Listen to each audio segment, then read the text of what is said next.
Ողջունում եմ ուժեղ Տաուշի ժողովրդին։ Ո՞նց եք։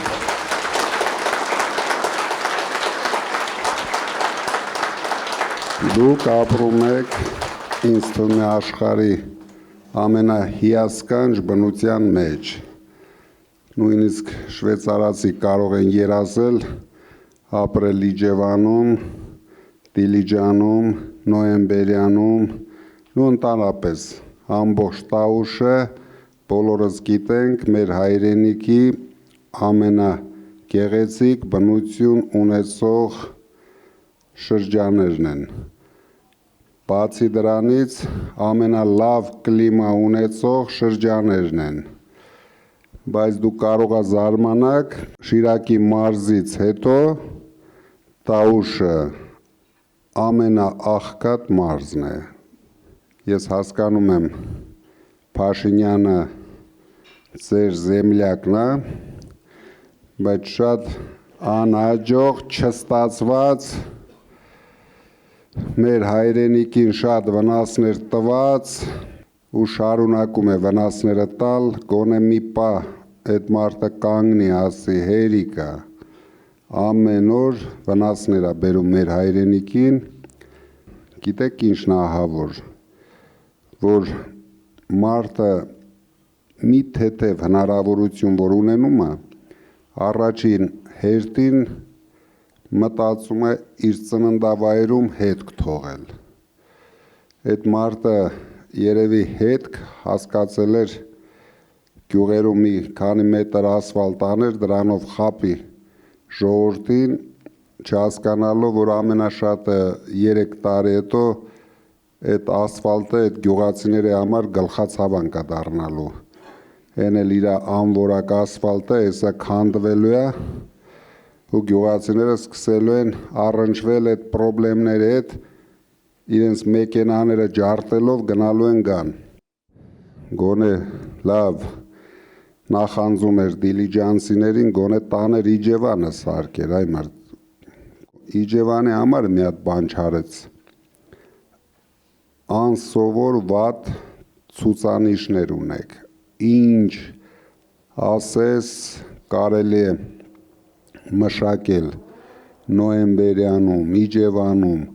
ամենալավ կլիմայական պայմաններ են, մենք մեր երկրում ունենք 2 գոտի, Մեղրին ու Տաուշի մարզը, բայց ոչինչ չի արվել, մենք ինչ թվերով տեսնում ենք ու ձեզ կներկայացնենք, դուք տեսնեք, որ դուք 8 տարի անտեսված եք եղել, ձեր զեմլյակի կողմից, կարող եմ ասել մեր զեմլյակի կողմից, որ ասում է, վատը նա է, որ ինքը մեր զեմլյակն էլ է, դուք գիտեք մայրական կողմն էլ է Տաուշի մարզից, այսինքն Իջևանից, ինչի համար մենք շատ հպարտ ենք, բայց Փաշինյանի համար ընդհանրապես հպարտ չենք։ Համաձայն ենք, որ մենք ունենք այդպիսի հայրենակից, ով շատ փորձանքներ բերեց մեր երկրի գլխին, ինքը պատմության մեջ կմնա, որպես մեր հայրենիքը փոքրացրած ղեկավար։ Դուք գիտեք, որ Արցախը շատ էր նման Տաուշի մարզին, եւ վստահ եմ Տաուշում ապրող մարդկանցից շատերը Ղարաբաղից եկածներն են ու Իջևանում վստահ եմ, բայց դա ոչինչ չի նշանակում, մենք միասին ոտքի ենք կանգնել, առաջին հերթին ուզում եմ ձեզնից շնորհակալություն հայտնել, որ դուք մեր կողքին եք, մեր դաշինքի կողքին եք, իմ կողքին եք, ես դա երբեք չեմ մոռանալու, միասին պայքարում ենք, միասին կարելի ասել պատերազմում ենք, որտեղ այս ընտրական պայքարը այս մարդը վերածել է պատերազմի, բացարձակ անխիղճ պատերազմի, պատերազմող տղա էր, գոնե մի 5 օր Ջերմուկում պատերազմ էր, Արցախում պատերազմ էր, հիմա ինքը պատերազմ է մեր ժողովրդի դեմ, ով հասկանում է իր արածները, ով դեմ է իր արածներին, միանգամից դուք տեսնում եք ինչ է անում, բայց ինչ կան ինքը անում է, մենք այդ կան պնդանում ենք, քանի որ մենք նոր կուսակցություն ենք, մեզ պետք է համախմբվել, պնդանալ, որ դրանից հետո կարողանանք շատ արագ մեր ժողովրդին համախմբենք, վերացնենք այս բևեռացումը, էլ չի լինելու ՔՊԱ-կան, չի լինելու ուժեղ հայաստանական եւ մյուս կուսակցությունները, դա ընդամենը ընտրական պայքար է, որը վերջանում է հունիսի 7-ին, դրանից հետո մենք բոլորս պետք է լինենք մի բռունցք դառած ժողովուրդ, ում գլխավոր խնդիրը պետք է լինի զարգացնել մեր երկիրը, դարձնել անվտանգ երկիր։ Տաուշի մարզը սահմանակցում է Ադրբեջանին, դուք հիշում եք, որ դուք ունեիք Արցվաշեն գյուղ, որ արդեն մերը չի, եւ շատ մեծ վտանգ կա, որ հայաթափելով սահմանամերձ գյուղերը մենք շատ գյուղեր կորցնենք, դրա համար մենք շատ արագ պետք է լուծենք այս իշխանության հարցերը, որպեսզի իրենք չկարողանան Ալիևի հետ պլանավորած իրենց բոլոր ցանկությունները կատարեն։ Ես վստահ եմ առաջին հերթին ադրբեջանցիները լծվելու են այս սահմանամերձ շրջաններ։ Դուք գիտեք, որ Ադրբեջանում չկա բնություն։ Ադրբեջանի ամենալավ բնությունը դա մեր թողած Շահումյանի շրջաններ, հիմա արդեն Արցախը նվիրեցինք իրենց եւ Արցվաշենն է։ Մնացածը լրիվ անիմաստ բնություն ունեցող երկիր է, քար ու քռա, դրա համար իրենց աչքը անպայման լինելու է մեր են ամենասիրուն տարածքների վրա, ինչի համար մենք պայքարելու ենք, ոչ մի 300,000 ադրբեջանցի չենք թողելու մտնեն Հայաստան, մենք ցույց տվեցինք դրա անելու ձևը, մենք հենց առաջի օրը օրենք ենք ընդունելու, օրենքի անունը դրել ենք Սաֆարովի կանխարգելման օրենք, որ ադրբեջանցիները հնարավորություն չունենան սկզբից զավթեն մեր սահմանամերձ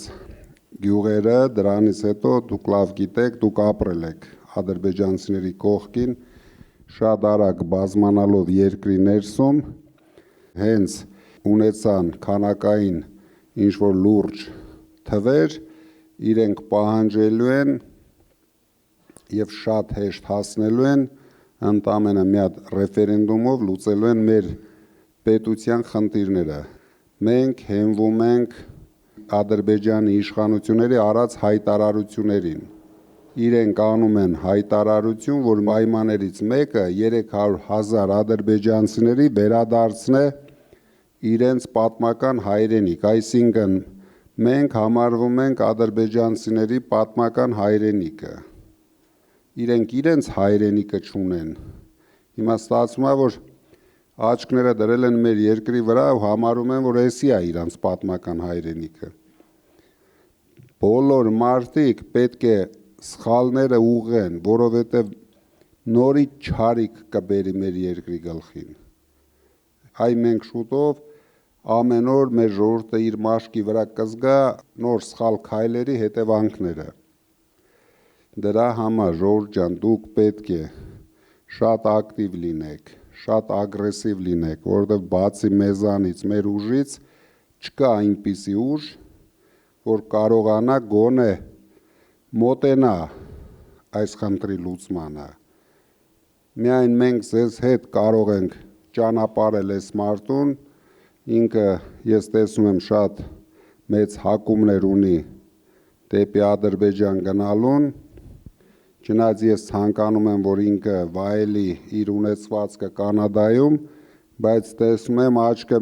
միևնույն է Ադրբեջանի վրա է։ Բայց թող գնա Ադրբեջանում ինքը կլինի շատ էֆեկտիվ Հայաստանի համար։ Կսկսի զբաղվել Ադրբեջանի տուրիզմով, ջնջի Ադրբեջանը, գոնե մի հատ լավ բան անի մեր երկրի համար։ Մենք իրեն ոգևորելու ենք այդ ուղղությամբ գնալու համար, նույնիսկ պատրաստ ենք աջակցենք, միայն այս մարդը թողի մեզ հանգիստ, թողի մեր ժողովրդին հանգիստ, մեր պետությունը հանգիստ։ 3 պատերազմ պարտվելով ինքը չի կարողանում վերականգնվել, չի հավատում, որ Հայաստանը կարող է լինել անկախ պետություն, Հայաստանը կարող է դառնալ ուժեղ պետություն, բայց մենք ձեզ հետ դրա համար ենք, որ ապացուցենք հակառակը, որ Հայաստանը շատ արագ կարող է վերականգնվել, շատ արագ կարող է դառնալ ուժեղ պետություն։ Միայն մեզ պետք է, որ մեր համախոհները վստահ լինեն իրենց ուժերի վրա, մենք գլխավոր խնդիր ենք դրել, տանենք բացարձակ հաղթանակ, ինչը որ ես վստահ եմ ունենալու ենք, ձեր օգնությամբ մենք ունենալու ենք, մենք Տաուշը պետք է դարձնենք ոչ թե Հայաստանի համար ամբողջ աշխարհի տուրիզմի կենտրոններից մեկը, մենք այսքան գլուխ են գովում Դիլիջան, բայց ինչ ենք արել Դիլիջանի համար, ոչ մի բան չենք արել, փոքր ինչ-որ կծկտուր, մի երկու հատ ռեստորան են բացել, բայց տուրիստներ չկան։ Հայաստան մտած տուրիստների ընդամենը 1% հասնում է Դիլիջան։ Դա թվերով որ ասեմ, օրը մի 100 մարդ, 100-150 մարդ են հասնում Դիլիջան, չի կարող զարգանալ շրջանը, մարզը, ունենալով այդքան հնարավորություններ 100, 500, 1000,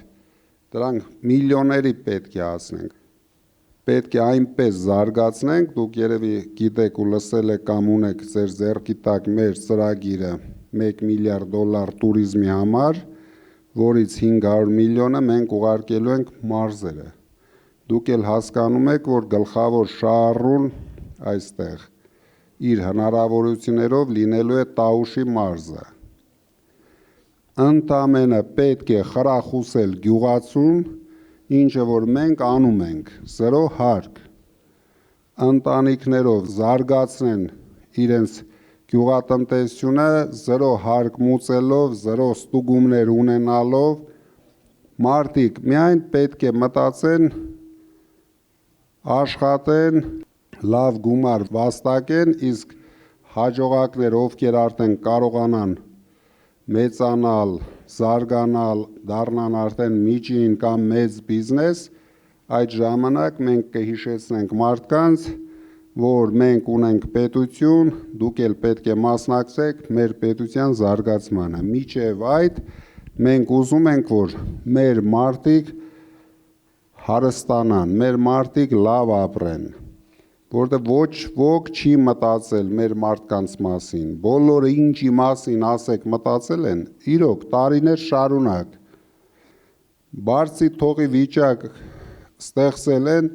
ոնց կարողացել է ինչ-որ բան հայտայտել ապրել է, չունեն սիստեմավորված աշխատավարձ, տուրիզմը արագ զարգացող, մեծ հնարավորություններ տվող բնագավառ է, այսինքն արտադրական մեծ պոտենցիալներ ստեղծելու համ ձեր էկոլոգիան մենք չենք խախտելու, քանդելու, դրա համար գոյություն են ուրիշ մարզեր, որտեղ մենք արտադրական հզորություններ ենք զարգացնելու, բայց օրինակ նոյեմբերյանում ջերմոցային տնտեսություն զարգացնելու համար դա ընդամենը ամիսների հարց է, շատ արագ, որտեղ կլիման կա, բնությունը կա, մնում է միայն աջակցել մարդկանց, հասկացնել, որ դուք չսկսած ձեր բիզնեսը կարող եք հաշվել ձեր աշխատած գումարը, նույն օրը դուք պայմանագիր եք կնքում այն գիտեք կայանների հետ, որ մենք պետք է ստեղծենք, այնպես ենք անելու, որ բանկերի կարիքն էլ չունենան մարդիկ, չգնան խրվեն այդ վարկերի մեջ, այդ կայաները, մտերման կայանները ապահովելու են թե պարարտանյութերով, թե դիզելով, թե ամեն ինչով, միայն մարդուն մնում է աշխատել, իր պայմանագիրը կնքել, հասկանալ տարվա վերջում ինչքան գումար ինքը ունի։ Դրա համար պետք է ամբողջությամբ մշակվեն հողերը։ Վերջ աշխարհում մենք տեսել ենք այնպիսի երկրներ, որ գյուղատնտեսությամբ դարել են աշխարհի առաջատար երկրները։ Շվեյցարիայի նման պետությունը գլխավոր ակցենտը դրել է փոքր միջին բիզնեսի վրա։ Ասենք Ռուսաստանից մեծ բյուջե ունի, բայց այդ բյուջեի 80%-ը ձևավորում է փոքր ու միջին բիզնեսը։ Այսինքն մարդիկ բոլորը զբաղված են, բոլորը աշխատանք ունեն, բոլորը մեծ գումարներ են վաստակում։ Հələ կլիմայական պայմանները մեր մոտ մի քանի անգամ ավելի լավ է Տաուշում, քան նույն Շվեյցարիայում։ Վստահեցնում եմ, դուք կարող եք վստահ խոսել, որ մենք շատ արագ Տաուշը դարձնելու ենք առանց աղքատության մարզ։ Մեր կառավարությունը լինելու է մեր ժողովրդի համար գումար վաստակող կառավարություն, ոչ թե պարտքերը կախեն պետության գլխին, ու մենք չգիտենք ինչի վրա այդ մարդը ծախսել 8.5 միլիարդ դոլարի, ինքը ասավ զենք են առել։ Հիմա վաղն էլ գնայենք ինչ զենք են առել, ինչ գներով են հետո գնայենք առել։ Դա է ամենակարևորը։ Ինչ գներով առել են զենք։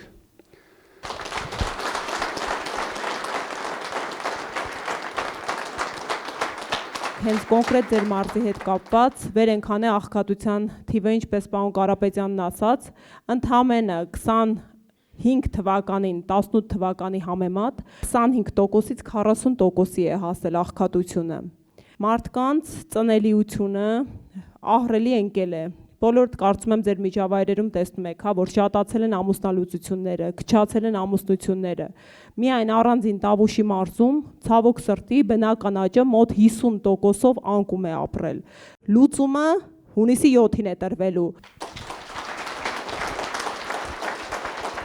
Դուք լսեցիք ինչ թվեր են Տաուշում եւ Աստված տա 5 տարի հետո դուք տեսնեք նորից կոարեք ներկայացնի նոր թվերը, ձեզ բոլորի դուր կգա եւ ամենակարևորը այն ծրագրերը, ինչը որ մենք ասում ենք, թե 300,000 աշխատատեղը, թե 1 միլիարդ դոլար տուրիզմի համար, բոլոր ծրագրերը, թե կայանների ստեղծումը պետական բյուջեն մասնակցելու է մինիմում 10-ից 20%։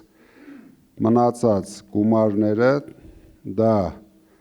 մեր ստեղծած հիմնադրամների, մասնավոր ընկերությունների, մեր ընկերների գումարներն են լինելու։ Չկա աշխարհում այդպիսի հայ, որ կարողանա կազմակերպել այդպիսի մեծ ներդրումներ Հայաստան։ Իսկ եթե ներդրումներ չեկան Հայաստան,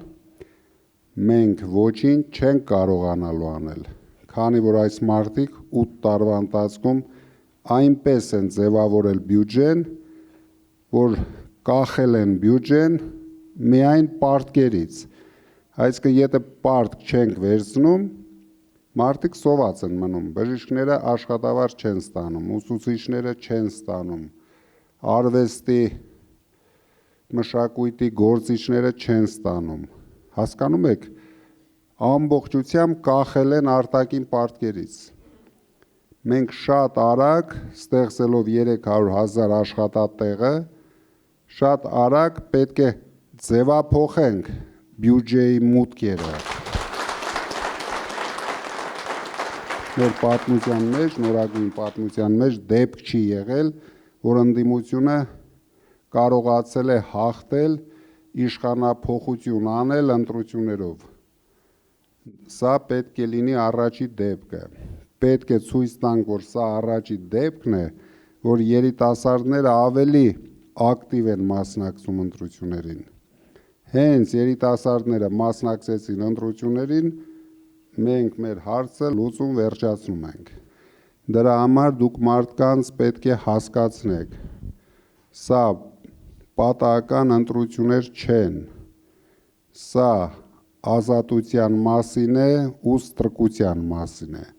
Մեր երկիրը ազատ, անկախ, ինքնիշխան երկիր է, թե Ալիևը երկար տարիներ թողի իրեն որպես մարզպետ եւ որ օրը ինչ ցանկություն ունեցավ ինքը պարտավոր է կատարել, այսինքն սա դրա մասին է, սա մեր ինքնությունը պաշտպանելու մասին է, ստեղծված է հասարակություն, որ ոչ մի շանս չունի աճելու, մարդիկ ինչի համար են դեպրեսիայի մեջ, վատ ապրելու պատճառը, որ մարդը չի կարողանում իր երեխայի նորմալ ապագա ստեղծի, նույնիսկ հացի խնդիր լուծի, դրա համար ես հայտարարել եմ իմ պատվի հարցն է լինելու վերացնել ծայրահեղ աղքատությունը, պետք է Հայաստանում սոված երեխա չքնի, սոված մարդ չքնի, մենք առաջին հերթին այս հարցը եթե չենք լուծում, նու մենք չենք լինելու նորմալ հասարակություն, այդ երեխաները միանգամից դաստիարակվում են ուրիշ ոգով, փողոցային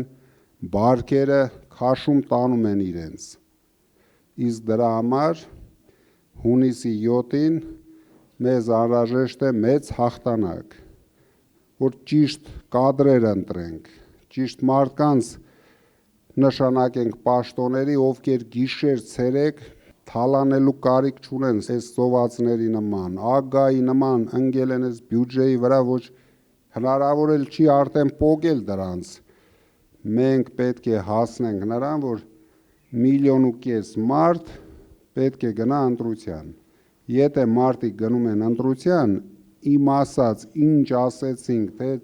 տնտեսական ծրագրերը, թե ադրբեջանցիներին կանգնեցնելը օրերի հարց են լինելու։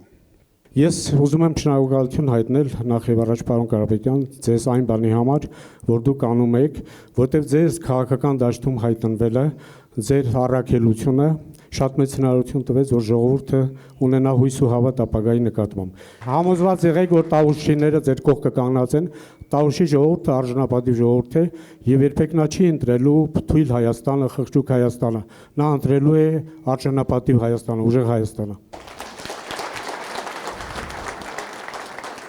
Մեր հաջողությունից հետո մենք նորից ենք հավաքվելու, մեծ կազմով ենք հավաքվելու, մենք հիմնվելու ենք ձեզ վրա, այն մարդկանց վրա, ովքեր հենց սկզբից հավատացին մեզ, կանգնեցին մեր կողքին, դուք բոլորդ մասնակցելու եք ձեր շրջաների զարգացմանը, բոլորդ պետք է մեզ ուղղություն ցույց տաք, ինչ ուղղությամբ, ինչ արագությամբ մենք կարող ենք հասնել դրան։ Մենք պրոբլեմ չենք ունենալու սրանց նման, ընկնենք բյուջեի 3 կոպեկ հատկացնենք, չհատկացնենք, դուք բոլորդ մտածեք բիզնես ծրագրերի մասին։ Նոյեմբերյանը իր ծրագիրը պետքա ստեղծի ներկայացնի, Իջևանը իր ծրագիրը, Դիլիջանը, մենք կենտրոնացված ենք դա անելու, բայց շատ լավ կլինի տեղի ժողովուրդը, տեղի մեր գործընկերները մասնակցեն։ Դուք լավ հասկանում եք ձեր հողին ինչ է պետք։ Չի կարող այս փոքր երկիրը ընդամենը 10%-ի մոտ հողն է մշակվում։ Արարատյան դաշտավայրի հողերի 15%-ն է մշակվում։ Դուք պատկերացնում եք, դա ինչի մասն է խոսքը, աշխարհի ամենաբերկատու, ամենահետաքրքիր, լավ կլիմայով հողերը մարդ չկա մշակող, որովհետև ոչ մեկը չի պատկերացնում իր մշակած արտադրանքը ինչ պետք է անի, ոչ մի պետություն չի օգնել այդ մարդկանց, ուղղություն ցույց չի տվել, հնարավորություն չի ստեղծել։ Շատ շնորհակալություն, բոլորիս հաջողություն։ Ողջունում եմ ձեզ, պարոն վարչապետ, միամիտ չեմ ասում այս խոսքը։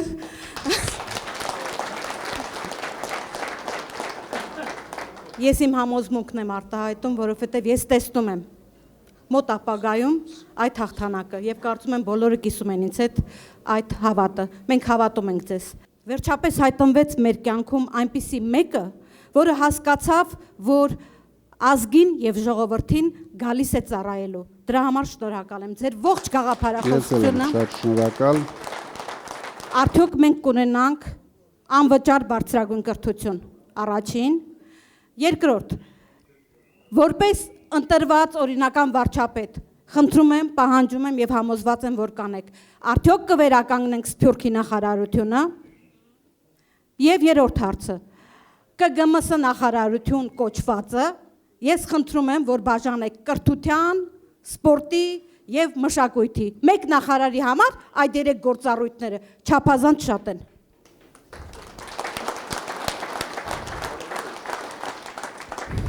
Դուք մի կասկածեք իմ կառավարչական տաղանդների վրա, ես ինչ այդ մի գործը,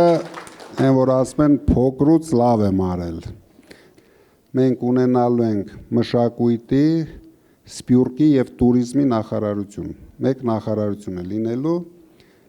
բացատրեմ, մենք ծով չունենք, մենք ունենք աշխարհին ցույց տալու, որ մենք առաջին քրիստոնեական երկիրն ենք, պետք է ամբողջ աշխարհի քրիստոնեության կենտրոնը տեղափոխենք Հայաստան։ Իսկ դրա համար մեզ պետք են արագ վերականգնել մեր բոլոր եկեղեցիները, բոլորը, մենք արդեն վեապարեց սկսել ենք քայլեր անել, դուք գիտեք, Էջմիածին ամբողջությամբ վերակառուցել ենք, վերականգնել ենք, հերթով պետք է գնանք, մենք աշխարհին դա ունենք ցույց տալու, մենք աշխարհին ունենք ցույց տալու Տաուշի մարզը, մենք աշխարհին ունենք ցույց տալու Սյունիքը, Վայոց ձորը, ինչը լավ ունենք, մենք պետք է կարողանանք աշխարհին ցույց տանք, ու դա կարող ենք անել ավելի շատ Սփյուռքի միջոցով, բայց լավ կյանք Սփյուռքի համար պետք է ապահովենք, որովհետև մենք ունենք 7 միլիոն սփյուռք, Հայաստանը կսկսի նորմալ, ակտիվ կյանք ունենալ, մարզերը կսկսեն զարգանալ, եթե մենք ունենանք մինչև 5 միլիոն ռեալ տուրիստներ։ Դրա համար օգտագործելու ենք մշակույթի հնարավորությունները, Սփյուռքի հնարավորությունները զարգացնելու տուրիզմը։ Շնորհակալ եմ եւ բարձրագույն կրթության, եթե հնարավորությունը կա, որովհետև գիտեմ, որ Վրաստանում արդեն անվճար է բարձրագույն կրթությունը։ Մեր մոտ էլ անպայման անվճար է լինելու, մենք ոչ միայն անվճար ենք անելու, նույնիսկ լավ առաջադիմություն ունեցող ուսանողներին առանձին խրախուսելու ենք։ Ես չգիտեմ, դուք գիտեք թե չէ, Պոլիտեխնիկական համալսարանում մենք հատուկ ստեղծեցինք ծրագիր, ամբողջությամբ կահավորեցինք մի մասնաշենքը, նոր տեխնոլոգիաներով էներգետիկայի մասնաճյուղը հագեցրեցինք եւ բոլոր լավ առաջադիմություն ունեցող ուսանողներին ամիսը ինչքան հիշում եմ, ես հատկացնում եմ $500։ Դուք չեք պատկերացնում ինչ տեմպով սկսեցին աճել այդ գերազանցիկ ուսանողները։ Մենք դա խրախուսել ենք, այդ երիտասարդներն են լինելու մեր ապագան, մենք սպորտի բնագավառը խրախուսելու ենք, կրթությունը խրախուսելու ենք, մինչև մարդը չհասկանա, որ սա է լինելու իր ապրուստի միջոցը, չի նվիրվի դրան։ Մի կասկածեք, անելու ենք, ավելի լավ ենք անելու, քան հարևան երկրում, ավելի պատվով ենք անելու, եւ ամենակարևորը սկսելու ենք մանկավարժներից։ Դրա համար մենք հայտարարեցինք, որ մանկավարժների աշխատավարձերը կբարձրանան 150%-ով։ Ոչ միայն մանկավարժների, մշակույթի աշխատողների, նայեցինք բժիշկների, բոլորին անելու ենք։ Մենք որ ասում ենք արժանապատիվ աշխատավարձ, դա նկատի ունենք, որ մարդը ոչ թե գոյատևի իր ստացած գումարով, ինքը կարողանա իր երեխաների հարցերը լուծի, ուսանող երեխաներին Երևանում պահի, բայց մենք ամեն ինչը մոտեցնելու ենք մարզեր, մենք այս Երևանակենտրոնը լիցկա թափելու ենք, որտեղ Երևանը այսօր, ու երևի դուք որ եկել եք, զգացել եք, քաղաքը արդեն կանգնում է, ոչ մի ինֆրաստրուկտուրա չի համապատասխանում այս քաղաքին։ Դրա համար գնալու ենք մարզեր, բոլորն էլ հաճույքով կգան կապրենք աշխատեն Դիլիջանում, Իջևանում, Նոյեմբերյանում, Բերդում, բայց խիբդի չանեն։ Այսինքն այդպիսի օդ շնչելու հնարավորություն ենք տա, դուք գիտեք Երևանում օդ չկա։ Դրա համար սա գնալու են մարզեր, վայելեն մեր երկիրը, մեր հայրենիքը, մեր հայրենիքի բնությունը, բոլորը։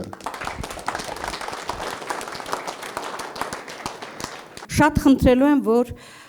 մանկավարժական համալսարանը դառնա հատուկ կարգավիճակի համալսարան, որովհետև մեզ պետք են շատ լավ մանկավարժներ, մեզ պետք է հրաշալի կրթություն, իսկ այսօր մանկավարժական համալսարան գնում են, ինչ որտեղ չգնացող ուսանողները։ Դրան մենք ուրիշ լուծում ենք տալու, մենք հասնելու ենք նրան, որ աշխարհի բոլոր բրենդովի համալսարանները Հայաստանում ներկայացվեն։ Ես տարիներ շարունակ, դա երևի մենք չենք ասում ու չենք ասել 15 թվականից երևի տարին 3.5 միլիոն դոլար հատկացրել եմ,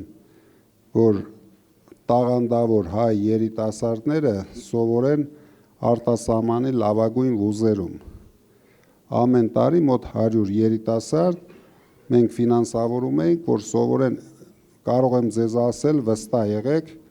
որ իրենք էլ դրա մասին չգիտեն։ Դա մենք միշտ պահել ենք, միշտ չենք ռեկլամարել մեր արածները, բայց ես ամեն տարի դա արել եմ, բայց ֆասադին ուրիշ մարդիկ են եղել, ներկայացվել է ոչ մեր կողմից։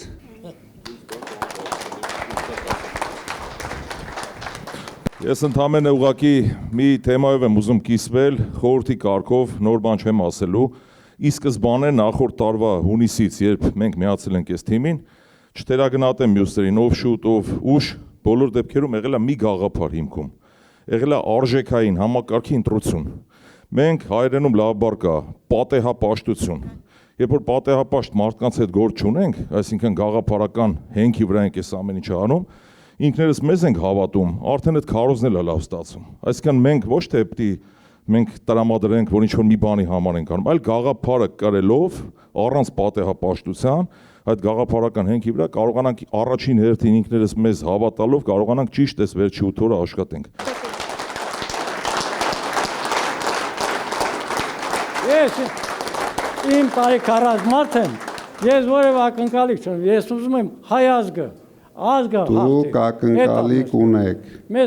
ձեր ծերությունը անցկացնեք արժանապատիվ Հայաստանում, ոչ թե ստրկացած Հայաստանում, բոլորս էլ ակնկալիք։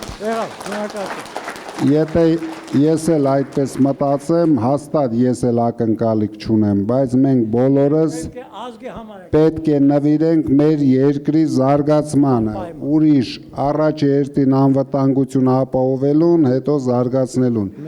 Մենք ուրիշ ելք չունենք։ Դրա համար ձեր էներգիան մեզ շատ է պետք։ Դրա համար այս 8-7 օրը պետք է մի հատ նոր թափով, նոր տեմպով մենք փորձենք հասկացնենք մեր մոլորված ժողովրդին, որ գնում ենք կործանման, գնում ենք թրկացման, եթե հիմա ազատվում են շրջաներն ու գյուղերը, վստահ եղեք։ Դուք պատկերացնում եք ադրբեջանցիները ինչ հաճույքով տեղավորվեն Տաուշի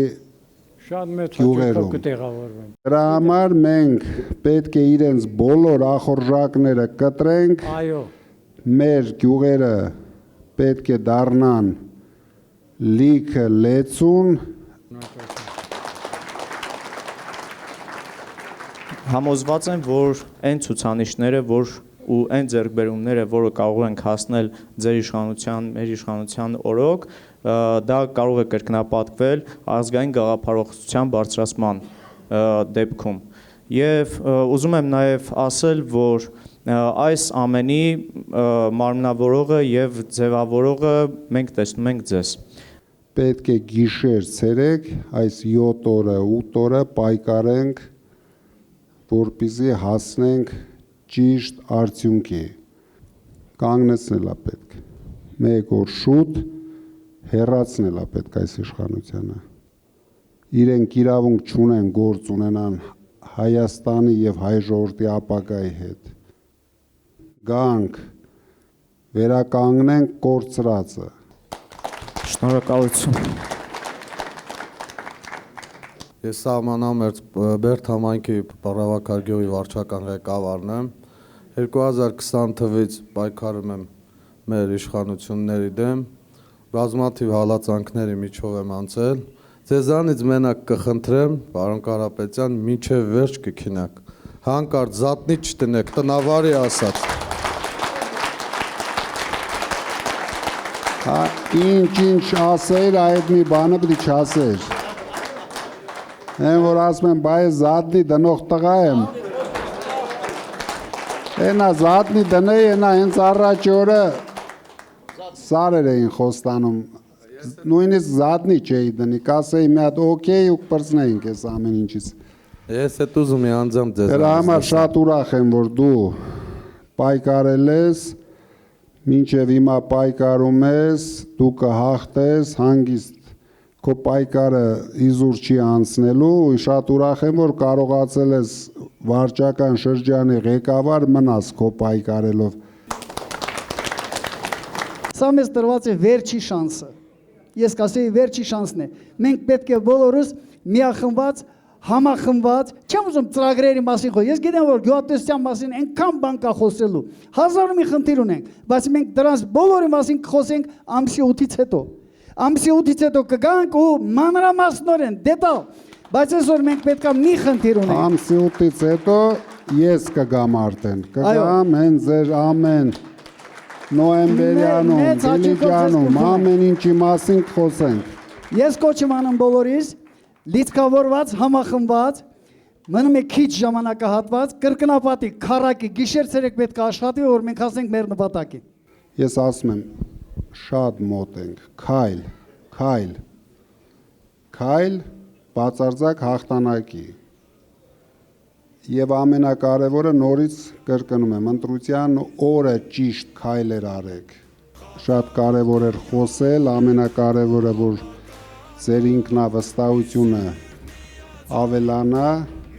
ոչ մի վարքյան չկասկածեք մեր հաղթանակի վրա, չկա այդպիսի տարբերակ գոյություն չունի, որ մենք չհաղթենք։ Մնում է հաղթենք բացարձակ, միայնակ, մեր ուժով, սա է խնդիրը։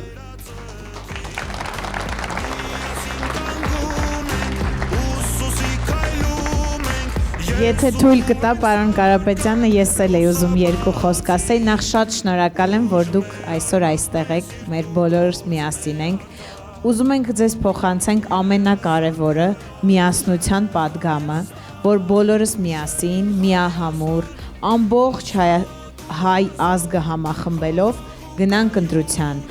Անկախ նրանից, թե Հայաստանի քաղաքացիները որ երկրում են ապրում, մենք բոլորս պիտի գնանք ընտրությունների, քարոզենք ընտրությունների գնալը,